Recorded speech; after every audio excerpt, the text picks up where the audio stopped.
noite a todos. Sejam muito bem-vindos, pessoal, para a nossa aula 6. Hoje nós vamos falar sobre tratamento de casos pediátricos sem transfusão de sangue. Então, já deu para perceber que a aula hoje vai focar no tratamento de crianças, né? Para isso, nós vamos contar com a professora Jéssica Simias de Oliveira Lima. A professora Jéssica é médica, ela é médica generalista e também pós-graduada em pediatria. E ela tem uma experiência como plantonista da UTI neonatal do Hospital Naí Alves de Souza, lá em Paulo Afonso.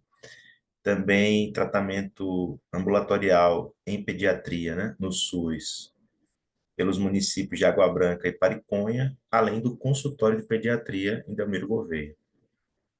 Então, a gente vai passar a palavra, né, para a professora. Mas antes, eu queria aproveitar apenas para destacar aqui uma parte da programação. A senhora me permite, professora, só compartilhar brevemente aqui detalhes aqui da nossa programação? Eu acho que eu vou conseguir compartilhar a minha tela. Me ajuda agora, viu, Anthony? Bem, pessoal, aqui tem a programação das nossas aulas, né? A gente já teve aula 1, 2, 3 em outubro, né? Em novembro, nós estamos tendo agora a segunda aula, né? Tivemos na semana passada a aula da doutora Rubélia, agora da doutora Jéssica. E na semana que vem nós não temos aula programada aqui no sistema para o dia 15. Então vocês vão descansar um pouquinho, mas não esqueçam que no dia 22/11 vai ter uma aula de PBM no trauma. Doutor Leandro Pérez foi quem é o responsável por esse conteúdo, tá bom? Eu acho que era essa a tela que eu queria compartilhar com vocês. Antes de passar para a aula da doutora Jéssica, eu queria relembrar que nós temos um controle de frequência. Então, por favor, pessoal, no final da aula, não esqueçam de assinar, né, a sua presença aqui no Forms. Fiquem atentos no chat e assinem, tá bom? Também no WhatsApp do grupo foi disponibilizado alguns questionários em forma de formulário online. Não esqueçam de participar daquelas atividades, tá bem? Durante essa semana, a professora Jéssica vai eventualmente disponibilizar algum material, algum artigo, alguma recomendação de leitura, um vídeo lá no grupo, vai postar para vocês. Então, queiram também acompanhar ali as atividades e dar o feedback no grupo do WhatsApp, que a gente está acompanhando a participação de vocês. Sem mais lembretes, a aula é da senhora professora. No final, eu vou voltar com a moderação para poder acompanhá-la, tá bom?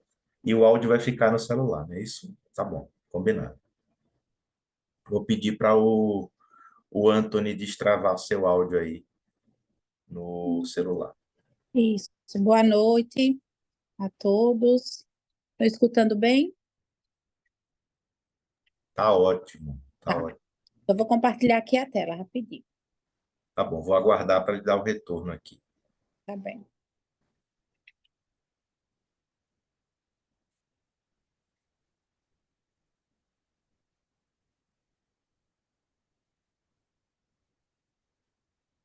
Tudo certo? Sim, tudo certo. Perfeito. Então vamos iniciar. Boa noite a todos. É um prazer estar aqui nessa oportunidade de conversar com vocês sobre a minha especialidade. Foi um convite muito especial e eu aceitei. Estamos aqui agora. Então, hoje vamos falar sobre tratamento de pacientes pediátricos sem transfusão de sangue, tá? Eu sou a doutora Jéssica Simias, eu sou pós-graduada Eu sou médica graduada pela Universidade Sul-Americana e sou revalidada pela UFAL, tá? Pós-graduada em pediatria pela IPMED. E, como o Danilo falou, já tenho essa experiência em UTI neonatal, UCI, emergência e urgências pediátricas. Atualmente, eu trabalho na UTI neonatal e nos ambulatórios, como já foi apresentado, tá?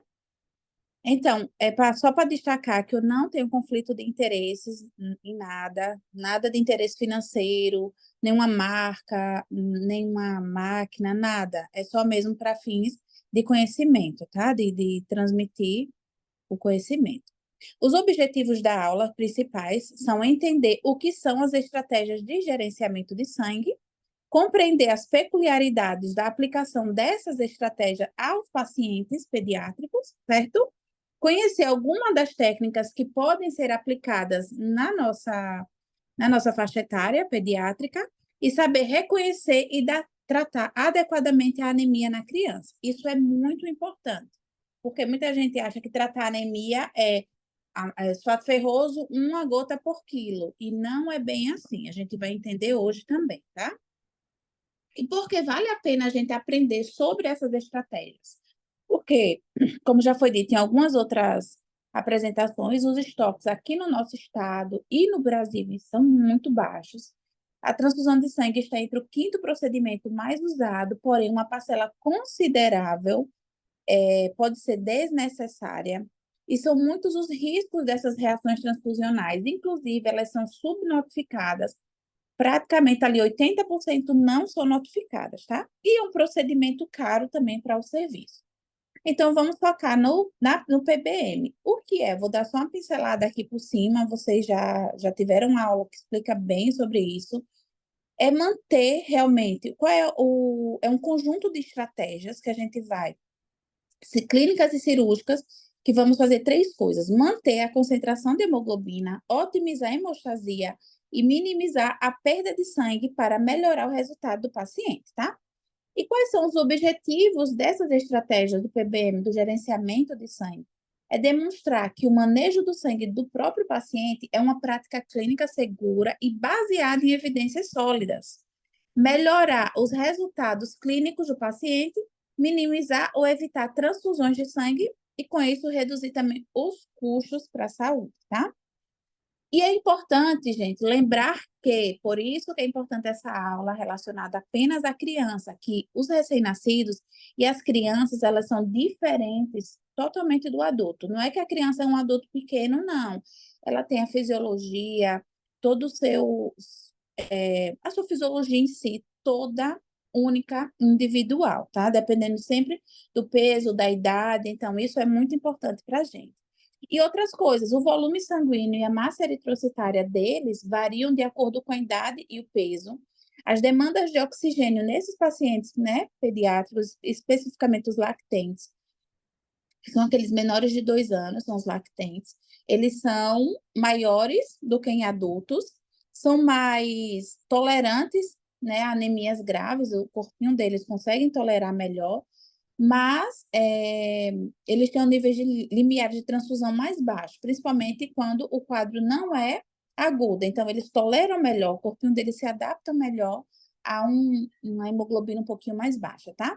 Então, na pediatria, focado na pediatria agora, o que é que a gente vai, quais são as estratégias que vamos aplicar nessa população pediátrica?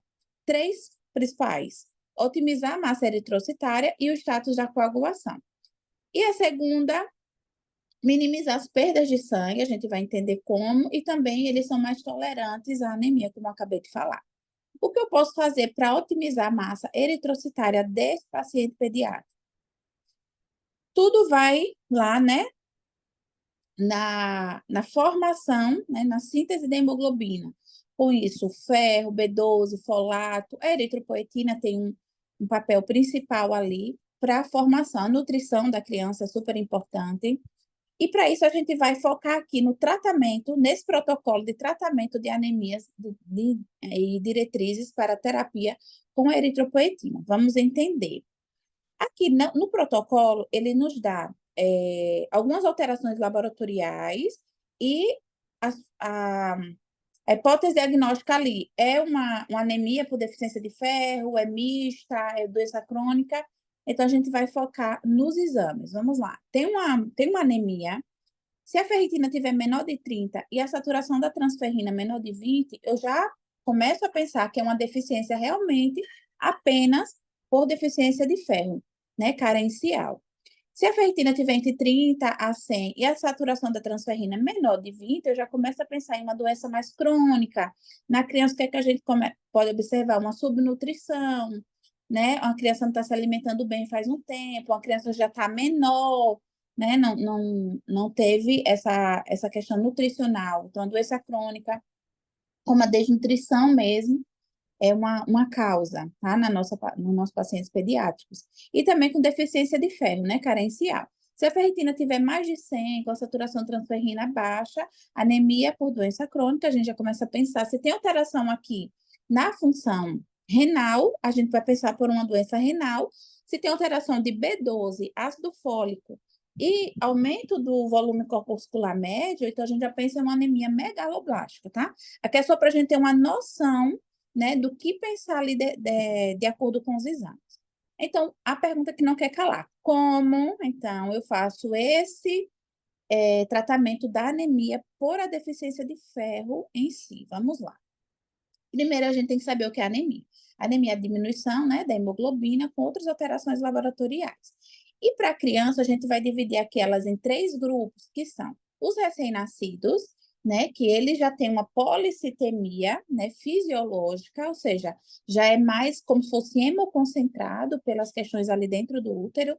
Então, ele vai ter uma hemoglobina mais alta, né? Nunca na nossa vida a gente vai ter uma hemoglobina tão alta como sendo recém-nascido. Vê aí que a hemoglobina varia entre 13,5 a 19,6. Na UTI eu já vi até hemoglobina de 23, é bem alto mesmo, só até se espanta, mas é real, realmente. Os eritrócitos mais altos também, o hematócrito também mais alto. Aí, né, na população até 1 ano, lembrando que recém-nascido é até 28 dias de vida. A partir daí, até 1 ano de idade, a gente já vai ter uma alteração aqui nos valores, né, de referência. A hemoglobina já vai variar entre 11 e 12, né, hematócrito aqui 36 a 40%. Os eritrócitos também aqui no que a gente já está acostumado a ver. Na criança, né, a partir de 1 ano, a gente vai ver, então, a hemoglobina entre 11,5 a 14,8, certo? Então, abaixo disso, a gente vê que a criança tem realmente uma anemia, tá? Então, chegou o diagnóstico de anemia, a gente vai, beleza, a criança tem uma anemia, isso é fato. Então, vamos solicitar outros exames. Por isso que eu sempre, recentemente, fiz um treinamento, inclusive aqui no município de Água Branca, que eu reuni todos os enfermeiros e os médicos, né, dos postos de saúde porque eu estava vendo que a reposição do ferro na anemia não estava sendo bem feita. Então, fica aquela anemia não curada, uma anemia que não melhora, mas é porque não estava sendo feito realmente a dose adequada para aquela criança, de acordo com o peso. E não é só a hemoglobina, a gente precisa da ferritina, da saturação da transferrina, do TB, para a gente ver realmente essa questão do ferro, tá? Beleza, então, tem uma anemia? Tem. Tá lá, dependendo da idade, tá menor do que o esperado. A criança ali de 11, menor de 11, tá, né? Então, vamos lá, a ferritina tá como? Tá menor de 100, a saturação da transferrina tá 20%. Então, a gente pode fazer a reposição parenteral. A gente pode fazer. Mas aí, se quiser fazer oral também, né? E a ferritina tá mais alta, tá maior de 100, a saturação da transferrina maior de 20, tá normal, então a gente pode fazer uma reposição oral mais tranquila ali, sem muito aperreio. Beleza. Então, como é que a gente faz essa dosagem? Como é que faz essa conta? Que logo vai ter um exemplo ali na frente, a gente vai entender melhor. A gente vai pegar o peso, então a gente vai fazer um cálculo ali. Na reposição oral, que é essa primeira parte aqui, a dose, vamos fazer de 3 a 5 miligramas por quilograma dia, tá? Isso de ferro elementar. Beleza. Na dose endovenoso, a gente vai fazer 20 miligramas por quilo por semana, tá? Ou 3 miligramas por quilo dia, tá? Geralmente a gente tem aqui no Brasil Noripurum que faz endovenoso, né? Que é ferripolimaltase. E esses outros aqui, os sais de ferro, eles são menos eficazes. O fato ferroso, eles são menos concentrados de ferro, a gente precisa de uma dose bem mais alta para atingir a miligrama dia que a gente precisa para aquela criança, tá? Então, vamos lá. Aqui no exemplo que vocês estão vendo aqui, não sei se está vendo minha. Aqui nesse exemplo aqui, em gotas, Noripurum, você vê que está aqui 50 miligramas por ml, tá? Então, aqui a gente vai calcular, né, por exemplo, 5 miligramas por quilo dia. Aí eu vou calcular por 50 miligramas por ml. Na minha prática clínica, eu gosto de usar o ferripolimaltase, o que é mais concentrado, que é o de 100 miligramas por ml, que a gente consegue uma dose, né, em quantidade menor, que a gente sabe que criança tem um pouco, né, de dificuldade de engolir ali a medicação, botam para fora. Os pais só podem esganar os meninos, mas é assim. Tá, então, a nossa apresentação aqui no Brasil geralmente tem o Dexfer, que é de 100 miligramas por ml, o Mirafé, inclusive tem o Noripurum 100 miligramas por ml, apesar de que não é tão fácil de achar, mas o Dexfer é muito fácil de achar, tá? E a parte endovenosa, só o Noripurum mesmo, na dose de 100 miligramas por 5 ml. Então, como é que eu vou tratar a anemia por deficiência de B12? Vamos agora para a deficiência de B12. Os valores normais da B12 é para maior de 200, tá? E o de ácido fólico maior de 6 nanogramas por decilitro. Então, os exames que estão abaixo disso, associado a um aumento do tamanho da hemoglobina, então vai ser uma megaloblástica, beleza. Como é que eu faço essa reposição da vitamina B12 e ácido fólico? É menos comum, mas pode acontecer. Então, a gente vai fazer 100 microgramas dia, via intramuscular, por 7 dias. Depois, 100 microgramas na semana até a correção. Depois, corrigiu, a gente vai fazendo 100 microgramas por mês, né? Até só de manutenção, tá? A apresentação da vitamina B12 geralmente tem de 500 microgramas por ml. O ácido fólico, a gente vai calcular 1 a 5 miligramas por quilo dia, tá? Ficou ali seu quilo. Então, na apresentação, a gente só tem em comprimido de 2 a 5, a gente pode diluir, fazer o cálculo para aquela criança, dilui, por exemplo, em 10 ml, aí vai calcular quantos ml aí vai dar a quantidade. Mas aí, para a criança, né, vai ficar um gosto mais ruim, então a gente prefere fazer a formulação, né, em farmácia manipulação, de 5 miligramas por ml na apresentação em gotas, né? 0,25 miligramas cada gota. Vai fazer esse cálculo, é mais fácil. E como a gente pode usar a eritropoetina para tratar anemia em crianças? As pessoas já, né, já tiveram uma aula aí sobre adulto, mas vamos falar sobre a criança. Como a criança pode e deve utilizar, né, na indicação correta, a eritropoetina. Então, vamos lá. Se a hemoglobina tiver menor de 10 gramas por decilitro, então a gente já pode começar o uso da eritropoetina. Para quê? Para ajudar e estimular a eritropoese, tá? A gente pode fazer uma dose de 600 a 1.400 unidades por quilo por semana ou 200 unidades quilo dia, tá? Vai fazer endovenosa e caso não consiga, ali está difícil aquele acesso, a gente pode fazer via subcutânea, tá? É importante lembrar que a eritropoetina ela não é eficaz se não houver a terapia com reposição de ferro. Então, tem que andar ali juntinhos. Geralmente, a apresentação é de 1.000, 2.000, 3.000, 4.000, 5, 10, mas a gente usa mais a de 4.000 unidades por cada ml, tá? Então, vamos calcular. Vamos lá. Muita informação, mas vamos entender agora na prática como a gente já realizou esse tipo de tratamento em um paciente. É um paciente real, eu fui uma médica consultora nesse caso, era um paciente sexo masculino, 3 anos de idade, ele estava internado em uma UTI pediátrica por um quadro de uma pneumonia grave, foi bem no boom, né, do inverno, tudo com essas pneumonias mais graves, já estava em uso do antibiótico de largo espectro, porém ele foi necessário realizar a cirurgia torácica por conta dessa pneumonia necrótica, né? Após, né, uma questão inflamatória infecciosa, né, tem o consumo de hemoglobina, a gente sabe, pois depois dessa cirurgia, ele apresentou os exames laboratoriais. A hemoglobina dele foi 6 e o hematócrito 18. Eu não tenho mais informações dos exames, porque como estava ali na UTI, eu não tive acesso, né? Eles iam me passando conversando por celular, eu ia conversando com ele sobre o tratamento relacionado à técnica alternativa.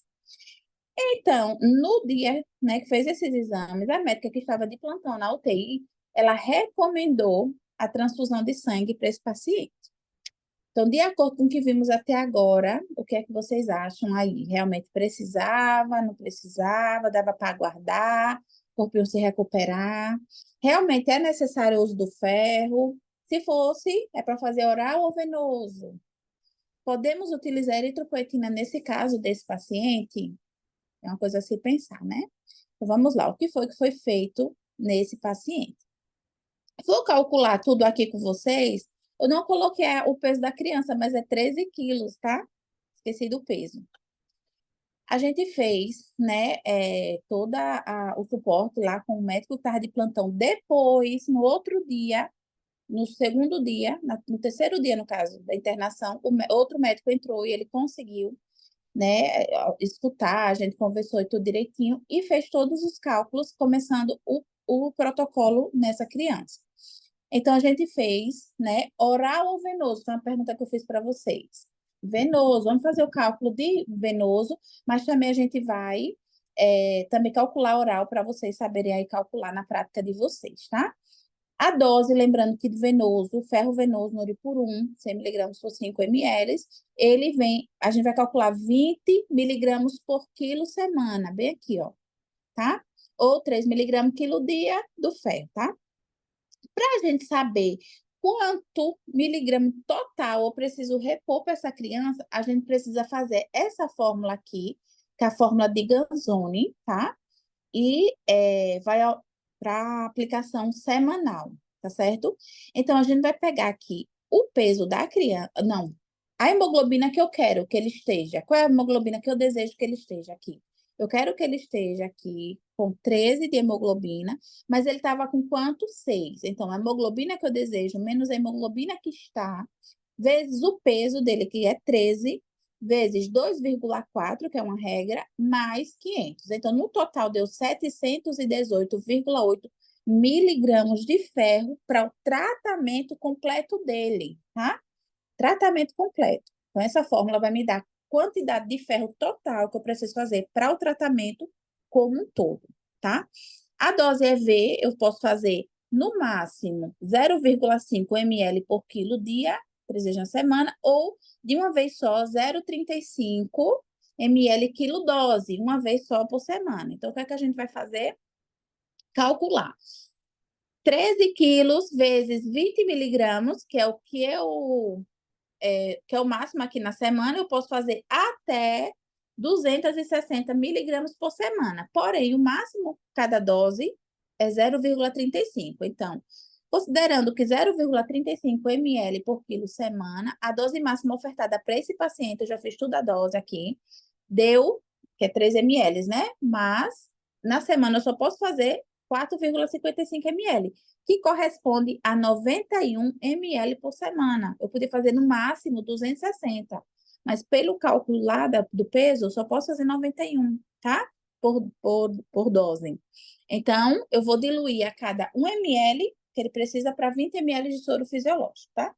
Então, o total de tratamento vai ser a quantidade, né, de total que eu preciso, dividido pela quantidade por semana, para dar quantas semanas vai fazer.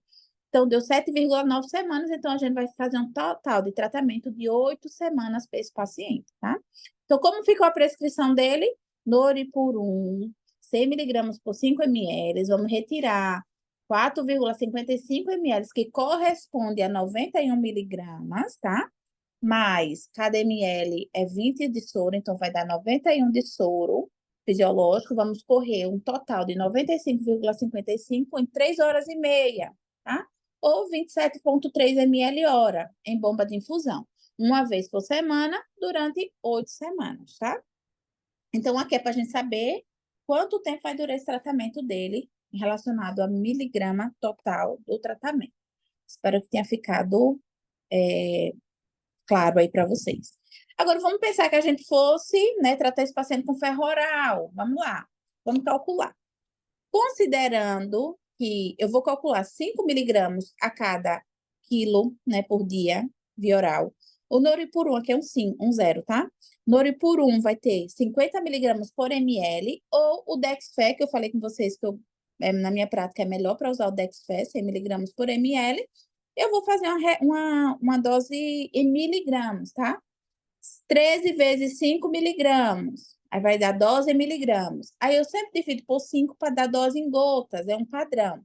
Por quê? Se 100 miligramas tem 1 ml, então 1 ml corresponde a 20 gotas. Então, 100 miligramas eu tenho em 20 gotas. É uma regra de 3 simples. 100 miligramas eu tenho 20 gotas, então, tantos miligramas, que eu nem fiz essa conta, vou fazer agora, 13 vezes 5, 65 miligramas é igual a X. Então, a gente vai fazer uma regra 3 simples, que vai dar 13 gotas, tá? Então, cada gota de Dexfer, ele corresponde a 5 miligramas de ferro. Então, por isso que divide por 5. Se fosse Noripurum, né, o ferro oral de Noripurum de 50 miligramas, a gente ia fazer a mesma dose, só que cada gota de Noripurum ia ter 2,5 miligramas de ferro elementar. Então, ia dar 26 gotas. Então, por isso que eu sempre prefiro fazer o Dexfer, porque esse sim, esse ferro dá para fazer uma gota por quilo. Os outros não dá. Eu preciso, né, transformar em ferro elementar. Eu estou fazendo a conta aqui de 5 miligramas, tá? Mas a Sociedade Brasileira de Hematologia fala que a gente pode calcular até 7 miligramas. Se for aquela anemia mais grave, pode calcular até 7 miligramas por quilo dia, tá? E se fosse, por exemplo, aqui o sulfato ferroso, né? Que é o ferro que eu não gosto tanto, daria, ó, 13 vezes 5 miligramas, 65 miligramas. Aí a gente, o sulfato ferroso só tem 1,25, 52 gotas ia dar de sulfato ferroso. Imagina, com uma criança de 13 quilos. Aí, geralmente, no posto de saúde, chega lá, o pessoal faz sulfato ferroso 13 gotas. Então, essa anemia, que precisava de 52 gotas para tratar, vai ser aquela anemia que não trata, uma anemia intratável. O pessoal diz, olha, uma anemia de difícil tratamento, que encaminham para mim. Poxa, mas calcula, né, por quilograma. Então, assim, vocês já estão aí agora, a partir de agora, espertos nesse cálculo. Esse paciente tinha realmente a indicação de a gente entrar com eritropoetina, então isso que a gente fez. Eu fiz um cálculo para ele de 200 unidades por quilo, tá? Que deu um total de 2.600 unidades por dose. Aí a gente faz um cálculo de regra de 3 simples. Pediatria é regra de 3. Pediatria é igual regra de 3. Pronto. Se 4.000 unidades tem 1 ml, 2.600 unidades tem quantos ml? Então, deu lá, fiz todo o cálculo, deu 0,65 ml. Como ficou a nossa prescrição? Eritropoetina de 4.000 unidades por ml, a gente vai tirar 0,65 ml, né, do frasquinho, vai diluir com 50 ml de soro fisiológico e vai fazer lentinho, em 30 minutos, ou faz a dose sem rediluição subcutânea, tá? De 2 a 3 vezes por semana. Lembrando, se eu fizer 3 vezes por semana, vai dar a dose mínima de 600 unidades por quilo, tá? Depois eu quero ver, se entenderam direitinho. Qual foi a evolução do caso desse paciente? Um dia, né, esse primeiro dia pós-cirúrgico, ele deu hemoglobina de 6, foi, infelizmente, realizado o concentrado de hemácia nesse paciente. A médica ficou irredutível, não quis nos escutar relacionado aos outros protocolos. Porém, foi feito o concentrado hoje. Amanhã repetiu o hemograma e a anemia lá, a hemoglobina foi para 9, tá? Então, aumentou aí 3 miligramas, né? Por decilitro. Aí, no outro dia que o médico entrou, começou o protocolo PBM, a gente fez o ferro, a gente fez vitamina C, a gente fez eritropoetina, né? E no dia seguinte, após iniciar todo o protocolo, ele já aumentou para uma hemoglobina de 10,3. Olha só. No segundo dia, após o protocolo, foi coletado novamente sangue e já estava com 11,5. Então, olha só, associado ao protocolo, teve o quê? A melhora da questão inflamatória, infecciosa, que já estava com tratamento de largo espectro, já melhorou a questão da necrose do pulmão. Então, foi um conjunto, né, que teve uma boa resposta. Mas a pergunta que não quer calar é: foi, né, realmente necessário a transfusão? Será? Se ela tivesse começado ali antes, nosso protocolo, esperado, os antibióticos, tudo teria dado certo? Teria, possivelmente. A gente não tem como afirmar nesse momento, porque foi feito, mas vocês vendo aqui a evolução da criança, vê que teria melhorado muito, né? Então, eu não tenho os exames, mais uma vez eu vou frisar, porque estava lá na UTI, eles não falaram, só falaram por telefone. Além disso, o que eu posso fazer para tratar ou evitar a hemorragia no meu paciente? A gente vai aqui para a cascata de coagulação, né? E esse protocolo a gente pode usar também no manejo do sangramento sem a transfusão de sangue. São 3 etapas, certo? Mas eu coloquei aqui para vocês o que a gente mais usa na criança. Na criança são esses 5 medicações que a gente mais usa para tratar esses distúrbios de coagulação. O ácido tranexâmico, a vitamina K, o concentrado de fibrinogênio, a desmopressina e eletrombopage, tá? Geralmente a gente fica aqui nesses 2 primeiros passos, o ácido tranexâmico, que é o transamin, e a vitamina K. A vitamina K a gente usa bastante em UTI neonatal, a gente usa frequente, geralmente os bebês têm um sangramento digestivo alto, né? A gente faz uma dosezinha de vitamina K, já melhora ali, uma dose extra, né? Além da que ele recebeu com profilaxia. Com relação ao ácido tranexâmico, na pediatria a gente calcula 10 miligramas por quilo, né? Pode fazer até 2 a 3 vezes ao dia, sendo o máximo de 3.000. A vitamina K a gente pode fazer aqui na pediatria de 2 a 10 miligramas, né? Por via endovenosa. Lembrando que uma ampola, ela contém 10 miligramas, tá? Então, a gente vai rediluir e tudo e fazer endovenoso, quando tem a indicação. Aqui tem a indicação, né, quando o INR está maior que 1,4, tá? A vitamina K é necessária também para o funcionamento dos fatores 2, 7, 9 e 10 de coagulação. Outras medicações que podem ser usadas são o concentrado do fibrinogênio. Na pediatria, a gente usa de 1 a 2 miligramas por quilo EV. E vai usar quando a dosagem do fibrinogênio está muito baixa, está menor do que 1,5. A desmopressina também, quando o paciente apresenta uma disfunção plaquetária, vai calcular a mesma dose do adulto, 0,3 microgramas por quilo. O eita, esse nome aí, né, o PAGE, a gente vai usar quando as plaquetas estão menor que 80.000, a pediatria só a partir de 6 anos, tá? 50 miligramas. E o fator 7A recombinante, tá? Quando a falha nas etapas anteriores. Beleza? E que outras estratégias eu posso utilizar para tratar? Como vocês já viram em outras apresentações, a gente tem a hemodiluição normovolêmica aguda, a gente pode fazer isso na pediatria também. Lembrando que a hemodiluição normovolêmica aguda, a gente retira, né, uma quantidade de sangue do paciente antes de uma cirurgia, né? E daí vai repor cristalóide, né? Vai repor cristalóide. Quanto? 3 a 4 miligramas por quilo. Por exemplo, tirou 100 ml de sangue da criança. Claro que vai tirar pouquinho porque a criança é pequena, né? Dependendo também do tamanho. A gente vai botar ali 300 ml a 400 ml de soro fisiológico, que é o cristalóide, tá? E o colóide a gente usa só 1 ml por quilo mesmo. Ou ml a cada 1 ml de soro de sangue que foi retirado, tá? Depois do procedimento, a gente vai reinfundir o sangue que foi coletado e tudo ok. A outra estratégia também, na farmacológica, né, a gente tem a recuperação intraoperatória de células, que é aquela que vai coletar aquele sangue, por exemplo, de um trauma abdominal, vai coletar o sangue ali, que está cheio de, sei lá, fezes, o que for, dependendo do tipo de trauma, vai fazer toda uma lavagem, um processamento, né, e vai ser retirado só o concentrado de hemácias, então vai ser infundido no paciente.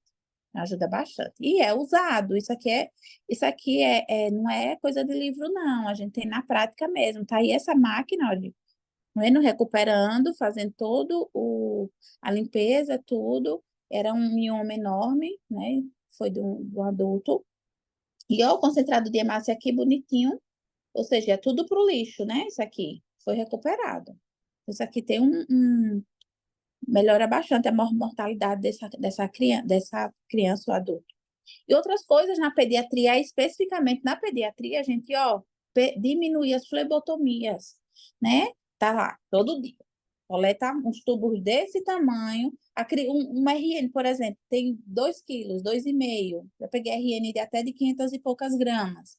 Como é que você vai coletar um tubo? Vai tirar o sangue todo do menino. Então, claro que essa criança vai ficar com anemia, né? Então, a gente usar esses microtubos para microcoletas, isso vai nos ajudar, porque geralmente a gente faz do quê? Um hemograma, uma ureia, uma creatinina, né? Para ver a questão da função renal, geralmente está com antibiótico, né? Então, vai diminuindo também, deixar conforme necessário e não de horário, de dia, todo dia, não. Quando for necessário, realmente. Outra coisa também, especificamente, né, em crianças e mais ainda em RNs, é ver a questão do controle da temperatura, tá? É, evitar febre, que vai perder, né? A criança vai perder muita temperatura, ou hipotermia. Hipotermia em RN é a pior coisa que pode acontecer. Pode até parada cardiorrespiratória em um RN, a hipotermia. É muito, muito grave. E prevenir e tratar precocemente algum tipo de infecção. Lembrando que a infecção tem o consumo de hemoglobina. Também começar a nutrição o mais cedo possível, né? Independente se for nutrição enteral ou parenteral. Mas de via enteral, mais fisiológica, e é melhor para a criança também, tá? Então, concluindo, as estratégias clínicas para otimizar a massa eritrocitária, minimizar as perdas sanguíneas e de tolerância à anemia são cientificamente sólidas, seguras e ainda pouco utilizadas. Não há dúvidas de que, se forem cada vez mais estudadas pelos médicos, elas terão um impacto muito importante, né, na mortalidade e também diminui os custos hospitalares, né, principalmente no uso do hemocomponentes, certo? Obrigada, e foi isso.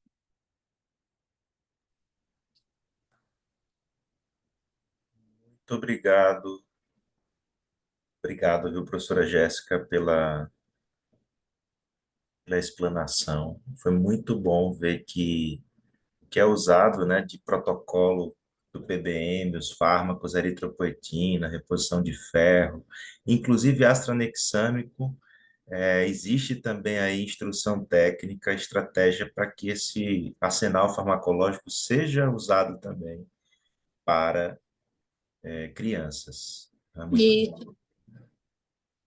obrigado, muito obrigado por ter compartilhado a sua experiência. Também aquele relato de caso ali, né? Real, que apesar de ter havido ainda a transfusão, né? Mas pelos dados posteriores apresentados, o outro plantonista adotou o protocolo PBM e a hemoglobina continuou subindo também, né? Então, ficou aquela pergunta, né? Será que realmente era necessário, né? A, a hemotransfusão, né?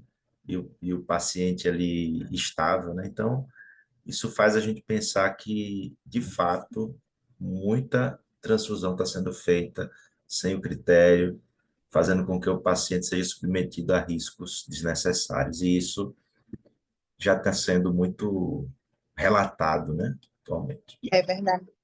Eu vou. Pronto, ótimo. Vamos ficar aqui mais um tempo para a gente ver as perguntas aqui no chat, né? Vamos ver as participações dos alunos hoje. Nós estamos com 87 alunos, professora Jéssica, na sala hoje, ó, tá bem cheio, viu? Bastante. Nós temos alunos do Brasil e de Angola. Não sei se a senhora já tinha acompanhado, temos técnicos de enfermagem de Angola, médicos de Angola, Uma então é coisa uma boa. turma internacional. Deixa eu abrir aqui o chat, eu acho que tem algumas. E realmente eu espero que tenham entendido, e principalmente assim, para a galera assim que não que atende por saúde, né, e tudo, ter essa noção do tratamento da anemia de forma adequada não no PSF mesmo, né? É muito importante, porque você fica com a criança, por exemplo, e também a dose de profilaxia da criança até 2 anos, é protocolo. E eu tenho uma dificuldade muito grande na prática mesmo, ambulatorial, nos municípios. Eu pego direto, criança já está com 1 ano e 4 meses, nunca tomou uma dose profilática de ferro, né? Às vezes uma criança que não mama, então, uma criança que vai ficar anêmica. Tenho vários casos de criança com desnutrição, consegui recuperar 3 crianças com desnutrição, eles estavam até com cabelo tem até um tipo de cabelo que é o cabelo da bandeira, que fica um cabelinho arrepiado assim, seco, desnutrido mesmo, subnutrido, porque a alimentação é inadequada, o ferro não foi feito profilático, então a gente vê realmente que falta um pouco mais de olho, assim, né, do enfermeiro, do técnico de enfermagem, de um agente de saúde, do médico mesmo, que não faz o cálculo da forma adequada para o tratamento. Então, tudo isso e vai impactando a longo prazo. Uma criança dessa pode precisar, né, de ir para um hospital, ficar internada, porque não aguenta, o corpinho não aguenta. Eles são mais tolerantes, são, a gente sabe, mas uma hora ou outra vai, não consegue mais, né, tolerar tanto. Muito legal compartilhar isso, né? Eu acho válido destacar isso que a senhora trouxe, né? A anemia ferropriva, ela é algo que dá para reverter, como foi apresentado hoje, né? Tem um arsenal aí de fontes de ferro, né? Endovenoso, comprimido, criancinha maior, né? Gotas. Mas ainda há uma falta de atenção com as anemias ferropriva, né? Com a anemia ferropriva. Ainda há uma atenção, apesar de haver um programa, existe um programa nacional no Brasil, né? Da atenção básica, da saúde É. familiar, de repor, né? Crianças de 0 a 24 meses estão ali no ponto crítico, né? Na análise epidemiológica, afeta muito essas crianças que estão em pleno desenvolvimento, né? Pode afetar até depois a cognição, né? A, a, Isso. o avanço, assim mesmo, do desenvolvimento intelectual da criança e o crescimento dela, né? Obrigado por destacar isso. Eu gostei daquela frase que você falou. Pediatria é cálculo. Pediatria é É ajustar igual, é. a dose. É igual a cálculo, né? Mas é. E na sua aula você fez muito ajuste ali, muita regra de três, né? Ajustando para a criança a dose, né? Especialmente ali quando o fármaco era em gotas. Então, bem legal, né? Esses ajustes aí. E não padronizar todo o fármaco como se fosse a mesma A dose, né? mesma 13 dose. gotas, né? É, não é. Porque a galera pensa assim, tem 10 quilos, então é gota por quilo. Não quer saber quantos miligramas tem aquela medicação, né? Cria algo assim, um padrão na cabeça e é difícil de tirar. Complicado. Muito bom. Temos aqui no chat, deixa eu tentar abrir, a gente vai intercalando algum comentário que você quiser fazer e também alguma participação aqui do pessoal. Deixa eu tentar. Aqui falaram, tem uma pergunta até para mim aqui, ó. Professor Danilo, a aula só foi antecipada hoje, próxima semana será normal? Adenilda, né? Bem, Adenilda, de fato, a aula de hoje, a gente estava acostumado na sexta, né? Aí foi antecipado para quinta, mas eu vou repostar a programação, tá bom? Por exemplo, pessoal, semana que vem não tem aula, certo? Vocês vão passar aí 15 dias para a próxima aula, né? 2 semanas. Vai ter a próxima semana sem aulas, vão descansar um pouco, aproveitar o final de semana. Aí no dia 22 a gente volta, certo? Dia 15 não tem aula, dia 22 tem aula, tá bom? Deixa eu baixar um pouquinho aqui agora para ver as outras participações. Pessoal cumprimentando, boa noite a todos. Deixa eu baixar aqui. Eu vi Pronto. aqui algumas coisas. Minaélia, né? Boa noite, doutora. Que análise podemos requisitar para diagnosticar distúrbios de coagulação? Ou o Depende. diagnóstico é feito com o quadro clínico que o doente apresenta? Não, realmente, com quadro clínico, claro, a gente, medicina, o principal é a anamnese, exame físico, né? O paciente, ele é mais importante do que qualquer exame. Você pode pegar, eu já peguei, quando eu fazia urgência e emergência pediátrica, peguei uma vez uma criança, inclusive ele foi até transferido, lembro até hoje o nome dele, com anemia de 7 ou era 6,8, e a criança estava de boa, mamando. Então, assim, como é que está essa criança? No caso do distúrbio de coagulação em si, a gente vai ver o que vai ter no distúrbio de coagulação. Geralmente, pode ter um sangramento discreto ou um sangramento um pouquinho mais acentuado. Então, o que é que a gente vai fazer? Solicitar os exames para ver onde é que estamos pisando, né? Hemograma, né? Coagulograma, plaqueta, que já vai ter no hemograma, tem um distúrbio plaquetário, e vamos investigar, pode solicitar um INR, fibrinogênio, até para a gente ver realmente se precisa daquelas outras medicações lá, além do ácido tranexâmico e da vitamina K. Eles respondem muito bem à vitamina K, no caso do distúrbio de coagulação. Lembra que a vitamina K vai ajustar a cascata do fator 7, 9 e 10, né? Ainda tem outro que eu esqueci. Então, isso tudo vai ajudar, né? Então, a gente precisa de uns exames para a gente avaliar onde estamos pisando, né? Também tem distúrbio de coagulação, mete remédio. Não, a gente vai avaliar se precisa qual medicamento, o mais simples, aí vai precisar de outra coisa. Nesse caso, a gente vai avaliar também, juntamente com um médico especialista, né? Para poder nos organizar, né? Também que eu sei de tudo, não vou pegar tudo agora e vou começar a tratar, né? Não, não assim, a gente precisa também de uma avaliação especialista, dependendo do caso, tá? Mas pelo menos ali na urgência a gente já solicitávamos exame sim, para avaliar, tá bom? Excelente, obrigado. Outra aqui. Tem Clínica é Juliana soberana. também, né? Deixa eu tentar encontrar também, que eu vou acompanhando contigo.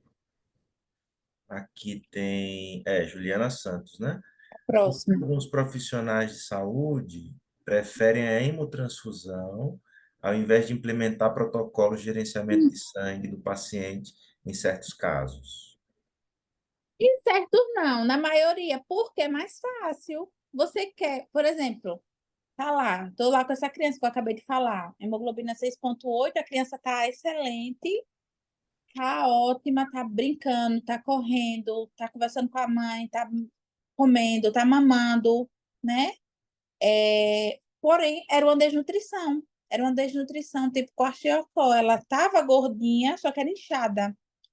Então, assim, beleza, então eu chego lá, eu não, é como que eu tô vendo essa garrafa e eu passo um pano na frente e só pego a folha.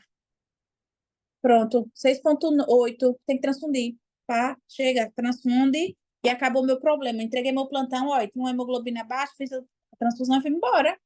Acabou. Então você não fica. E a estratégia de gerenciamento, a gente vai com o paciente devagarzinho, vai trabalhando, vai avaliando, melhorou, como é que tá, vamos tratar, é uma desnutrição, vamos em cima disso, vamos fazer, né? Fazer o protocolo para desnutrição, vamos lá com um antibióticozinho, que está no protocolo, o ferro vem daqui a pouco. Então é mais trabalhoso, né? Geralmente a gente, como ser humano em si, tende a fazer o que é mais fácil, né? E daí e os médicos pecam nisso, né? Ah, me livrei ali, fiz aquilo, vou embora, né? E aí a questão do gerenciamento dá super certo, porém é mais trabalhoso para o profissional. Aí por isso que às vezes optam por isso, né? E também por falta de informação. Ah, viu? Pegou ali, tá naquele protocolo na cabeça, menor de 7 é igual a transfusão e pronto, independente da clínica. É isso. Excelente, doutor. Obrigado por compartilhar isso. Se me permitir, né? Tem uma, tem se dito assim que no PBM uma frase que vale a pena repetir, né? Uma das coisas que tem se falado é tolerar a anemia.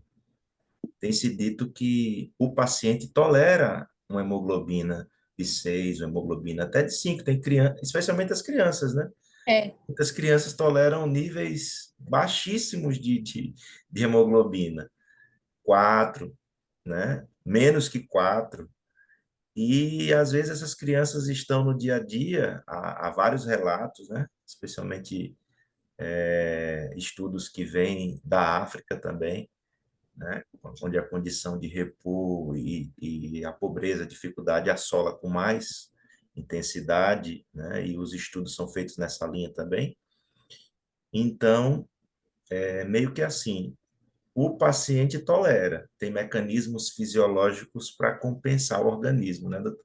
Mas parece que é. os médicos não toleram. E Não. além disso, eu acredito que o gatilho que, que você comentou, né? É um gatilho que meio que induz, já está aqui abaixo de 7 hemoglobina, a hemoterapia diz que é para fazer uma bolsa de concentrado de hemácia, então vamos fazer.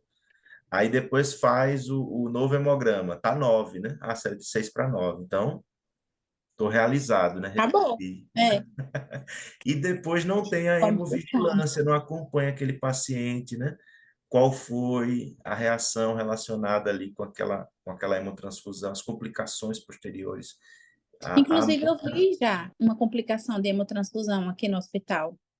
A criança ficou com febre altíssima, uma sepse terrível, e não foi notificada como reação pela sepse dele, mas foi depois da transfusão. Eu tinha chegado no plantão, ele tinha transfundido antes. Foi pela transfusão e não foi notificado. Infelizmente, não tem essa noção, né? De todos os riscos. e eu concordo com a senhora quando diz que não se conhece, por exemplo, a anemia, a hemoglobina baixa. Fazer um concentrado de hemácia, todo médico é treinado para isso, no curso, no estágio, na residência, né? No É, plantão, né? O preceptor já está com isso posto, mas fazer reposição de ferro, calcular, né, o ferro, a dose do ferro endovenoso, fazer cálculo de eritropoetina, ajustar a dose, pegar um protocolo, né? Então, de fato, é o desconhecimento também, né? A ignorância desse protocolo, não conhecer, torna difícil de executar, né? E eu acredito que cabe aí também o compromisso ético, né? Não é porque é o prescritor, né, a autoridade de prescrever, que ele não pode é, desconhecer algum protocolo, né? é. Vale a pena, Tipo, o médico sou eu, é, né? vale a pena ouvir como a senhora citou aquele caso, né? A senhora entrou em contato, compartilhou a experiência, mesmo assim a colega não aceitou. Será que é porque ela não se sentiu segura, ela não conhecia, né? Então É verdade. tem Fica o esse medinho, dilema. né? Ah, se morrer, e aí? Hemoglobina baixa, você não fez o que devia ser feito, né? Aí agora é de Ruth Félix, da Angola. Olha lá uma. Boa noite, doutora. Parabéns. Tem lidado com casos de drepanocitose? Caso isso aconteça, como tens lidado com esses casos? Em África, especialmente na Angola, tenho recebido muitos casos de crianças com anemia falciforme. A questão da anemia falciforme é algo muito específico, porque a gente não pode estar repondo, né, ferro, né, de rotina. Então, é algo que tem que estar junto com o especialista. E os especialistas mesmo, os casos que eu acompanho, né, que já tem acompanhamento com o hematologista, eles não têm essa noção de fazer transfusão sempre. Tá com 7, já peguei paciente com 7, tá tranquilo. Não faz reposição, fica ali, só fica acompanhando. Agora, assim, eu não tenho muita prática, né, da anemia falciforme em si, porque é algo muito de especialista, sabe? Aí eu não tenho como lhe dizer. Agora, assim, para chegar no diagnóstico, eu nunca cheguei no diagnóstico, nem tenho um manejo. Eu sempre encaminho para o especialista. Agora, acompanho sempre os traços falciformes, né? Que dá ali no teste do pezinho, dá bastante traço, aí vai acompanhando, ver se isso evolui, como é que fica. Mas geralmente não evolui, não. Mas aí é questão de especialista mesmo, é pro hemato. Eu acredito que eles têm Ó, muitos problemas. Juliana, de novo, não sei se é a mesma. Eu acho que a minha internet está falhando um pouquinho, mas Eita, tá, tá. tá, né? Mas vamos lá, né? Eu acho que voltou aqui. Tá melhor agora a minha conexão. A da Foi. Juliana Santos, né? É seguro administrar suplementos de ferro diariamente para crianças que não consomem alimentos ricos em ferro para evitar uma possível anemia?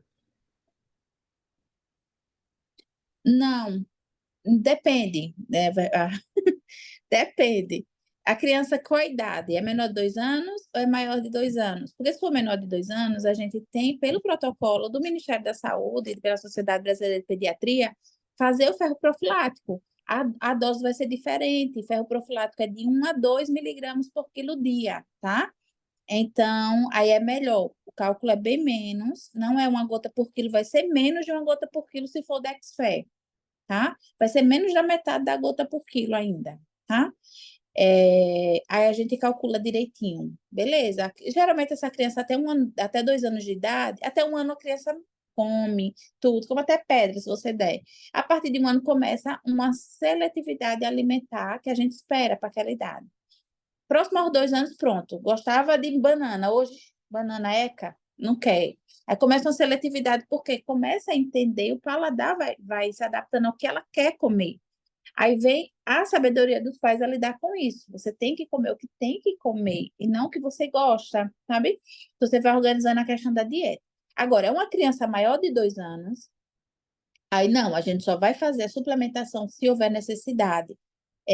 A suplementação não, o tratamento, no caso. Porque se a criança tiver com a hemoglobina mais baixa ou se a ferritina já tiver baixa, a gente faz o tratamento. Por mais que a hemoglobina esteja normal, porque se a ferritina está baixa, logo, logo a hemoglobina vai baixar também. Então, eu já começo o tratamento, nem que seja um tratamento com a dose mais baixa, mas eu começo. Mas aí, só porque não come, vamos dar ferro. Não, não tem não essa indicação, tá certo? Acho que é isso.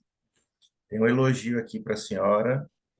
Obrigado pela excelente aula, né? Maria Gorete, lá de Curitiba, Paraná. Nossa aula também é interestadual aí. Legal. A Obrigada. Noélia, também da Angola, ela fala sobre a eritropoetina. Ela pergunta assim: pelo que percebo, a eritropoetina é sempre administrada com ferro? Sim, como eu falei na aula, né? Até destaquei bem grande, porque tem que a gente vai na eritropoese mesmo. Então, ela vai precisar de quê? Para produzir do ferro, né? Vai precisar da vitamina B12, vai precisar de tudo, da nutrição. Então, a eritropoetina, quando a gente vai tratar, a gente precisa do ferro associado, sempre faz, para poder ajustar na eritropoese, a produção. Ótimo. Tem uma pergunta da Valderice. Qual seria, então, a justificativa de médicos que buscam fazer a transfusão sanguínea como a primeira opção e não aderem, né, ao PBM, quando vemos tantos resultados positivos a respeito do tratamento sem transfusão? Acho que é Acho que meio essa que pergunta foi respondida. Aham. foi. Tem um exemplo que eu sempre conto, assim, nesses momentos, quando surgem essas perguntas, doutora Jéssica, que é na agricultura, né? O dilema de alimentar a população global. É possível produzir alimentos sem agrotóxico? Aí muitos vão dizer, é impossível produzir alimentos sem agrotóxico, porque as lavouras hoje precisam, né, de pesticidas, de herbicidas, de fungicidas, porque se desenvolve assim um cultivo, fazendas enormes, com milhares de hectares, e as pragas e as doenças das plantas se proliferam. Se não tiver, né, esse agroquímico que é tão tóxico, infelizmente, não vai conseguir produzir. Esse é um dilema, mas, no entanto, isso não é uma verdade absoluta. Existem fazendas agroecológicas que produzem alimentos sem agrotóxicos, né? Mas parece que é mais fácil adotar o tratamento que se tornou convencional. Por exemplo, tem um inseto, tem um veneno chamado inseticida, tem um fungo, aí tem um fungicida, né? Então, tem uma planta que está infestando o mato, está tomando conta. Tem um herbicida.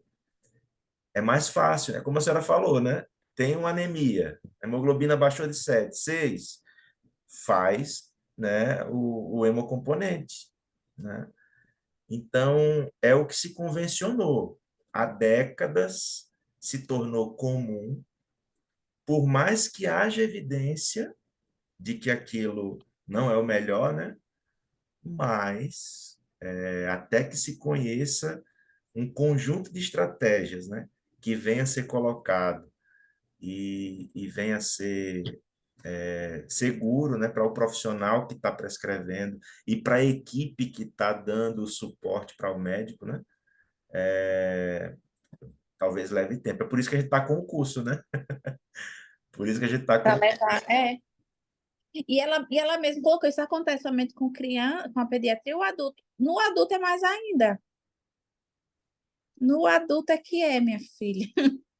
É complicado. É complicado. É porque na criança todo mundo fica meio receoso, né? Aí vai calcular quanto é o sangue, porque na adulta é uma bolsa, é uma ampola, é coisa, né? Na criança é mais coisa, mais faz igual. Professora Jéssica, eu estava lembrando você comentando aí criança, adulto, né? Aí a gente teve a oportunidade de acompanhar com um biólogo na equipe muito profissional o caso de uma cirurgia de uma criança. Era uma cirurgia de vesícula, cirurgia geral pediátrica, né? E foi perguntado no pré-operatório se a doutora lá, a cirurgiã, ela costumava fazer ácido tranexâmico no Hum, intraoperatório, né? Para melhorar a hemostasia. Porque, assim, em cirurgia convencional, assim, de adultos, né? Todos os cirurgiões estão usando ácido tranexâmico, o transamin endovenoso, né? Faz 1 grama e depois mantém 1 grama. Se houver algum sangramento persistente, né? Se não tiver com a bomba de infusão, faz outro grama de ácido tranexâmico endovenoso. Mas, assim, em criança, ela perguntou aquilo que você falou no início. Mas se aplica a casos pediátricos? E você mostrou no protocolo que sim, né? Que dá para fazer AstraZeneca, dá para fazer muita coisa, né? Então, eu acho que um ponto alto dessa aula é perceber que não precisa ter esse receio, né? De que, esse protocolo é só para adultos. Ajustando as doses, conhecendo, né? A recomendação dá para fazer com criança, inclusive neonato também, né? Tem aqui alguns elogios. Ah, fechou seu áudio? O do celular? Eu acho que o Antônio vai dar uma força aí. Tem aqui a Lívia, né? Boa noite, doutora Jéssica, parabéns pela excelente aula. A Neide também, parabéns. Tem uma pergunta aqui da Lívia Mascarenhas, né? Doutora Jéssica, a reposição de ferro feita de forma inadequada pode acarretar lesões no fígado da criança ao longo do tratamento?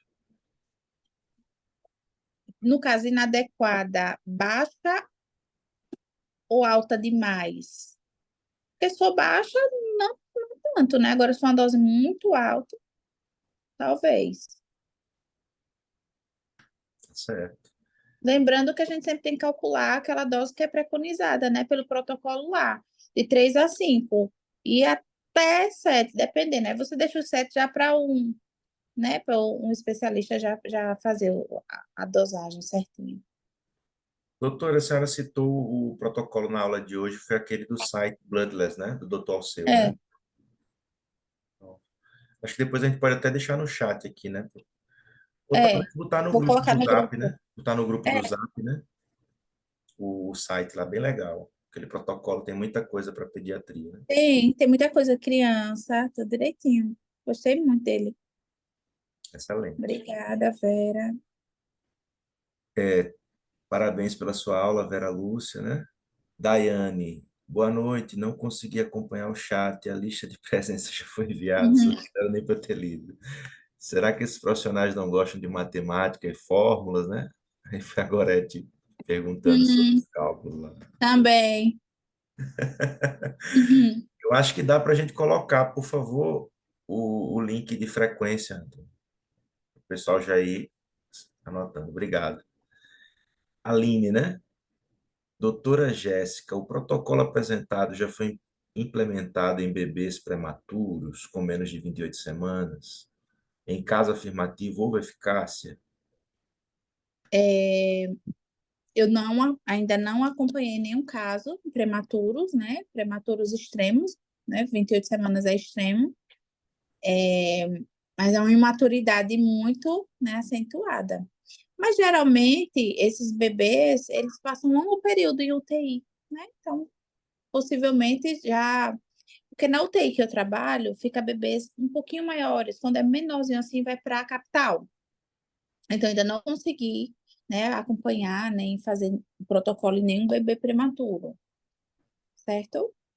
Mas Obrigado. possivelmente vai ter eficácia sim. Se a gente vê eficácia nas outras crianças, nos outros bebês e na pediatria como um todo, Excelente.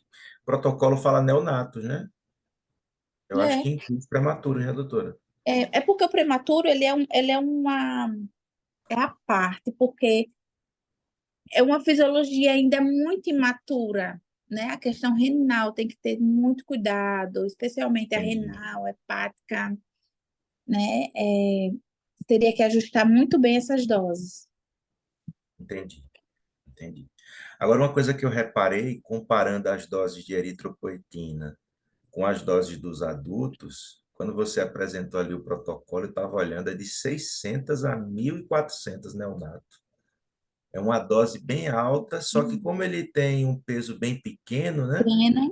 Uhum. Aí acaba sendo uma dose que a gente dá para entender por quê, né? Porque, na verdade, não vai ser uma pessoa de 80 quilos, de 60 quilos. A gente está falando de alguém que vai ter 1 quilo, 3 dois, né? quilos, 2 Entendi. é bem pouquinho. A Aí dose acaba. mesmo que a gente calcula, por exemplo, da penicilina cristalina, 0,2, aí você tem que pegar na agulha de insulina, 20 unidades para rediluir. É tudo muito pequenininho, tudo pouquinho, assim, muito bem calculado. Tem outra pergunta aqui da Ruth, né? Angola. Doutor, em caso de anemia severa, como tens ajustado as doses da EPO? Aí a gente vai ajustar para a dose máxima, a gente não tem uma dose mínima e uma máxima, a gente ajusta, faz 3 vezes por semana e faz uma dose maior. Excelente. Mais aqui alguns comentários. Excelente aula, boa noite, excelente aula. Fransuele, ela comenta o seguinte: na última aula conversamos um pouco sobre o extrato do mamão como fitoterápico para ajudar no aumento das plaquetas. Pode ser Hum, utilizado na pediatria?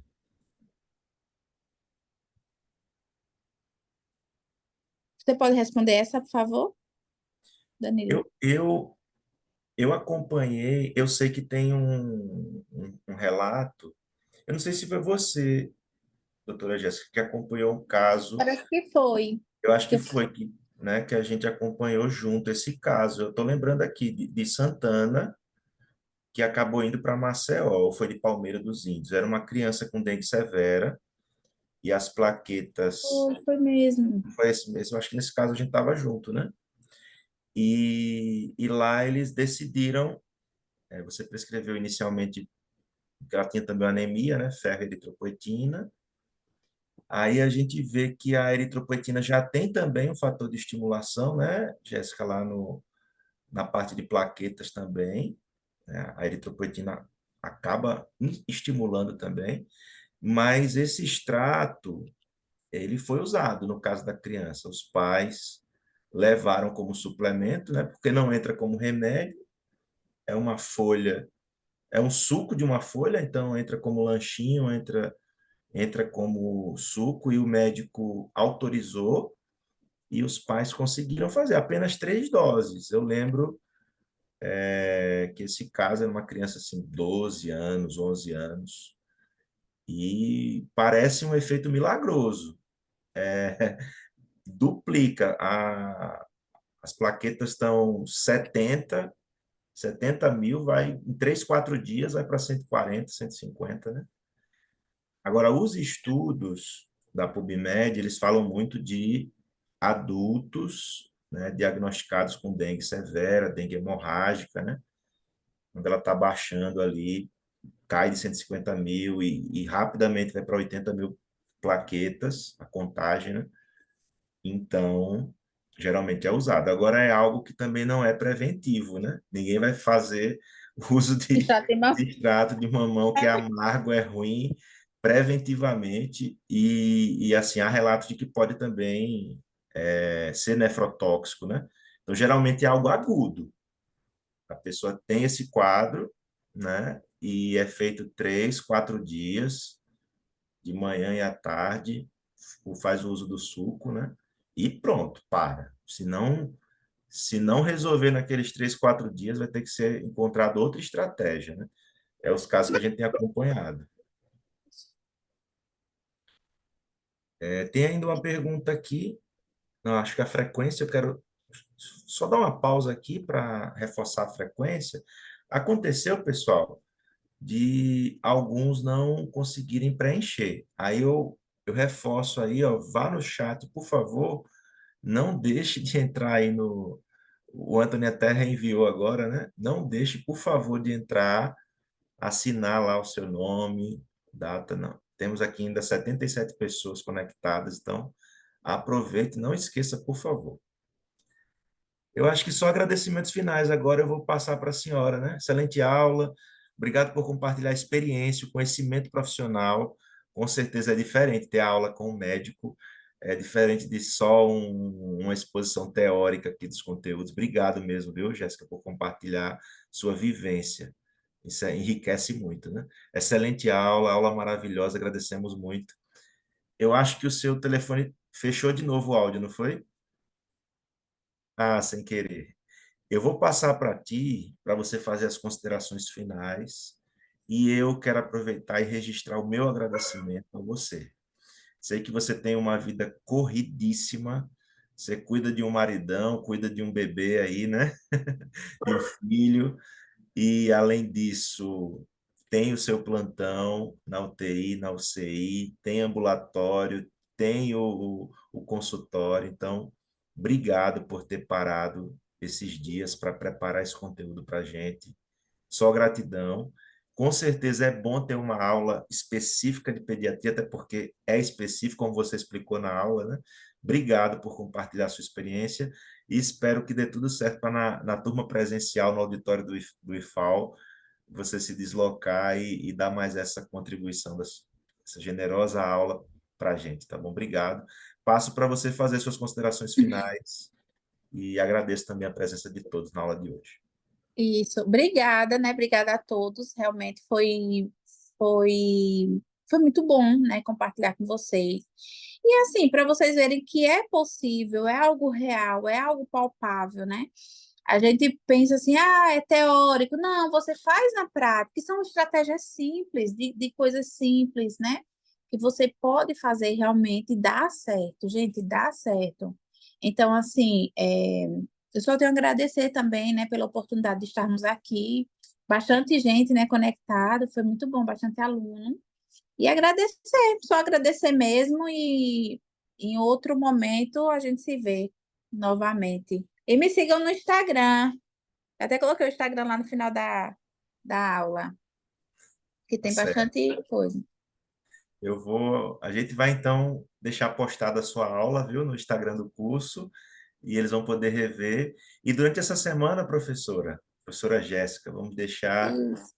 você como coordena, como é que chama lá, autorizada, né, É, no grupo, administradora, né, do grupo do WhatsApp para poder interagir com a turma, se quiser enviar algum arquivo, aquele link do site, fique à vontade, até mesmo tá.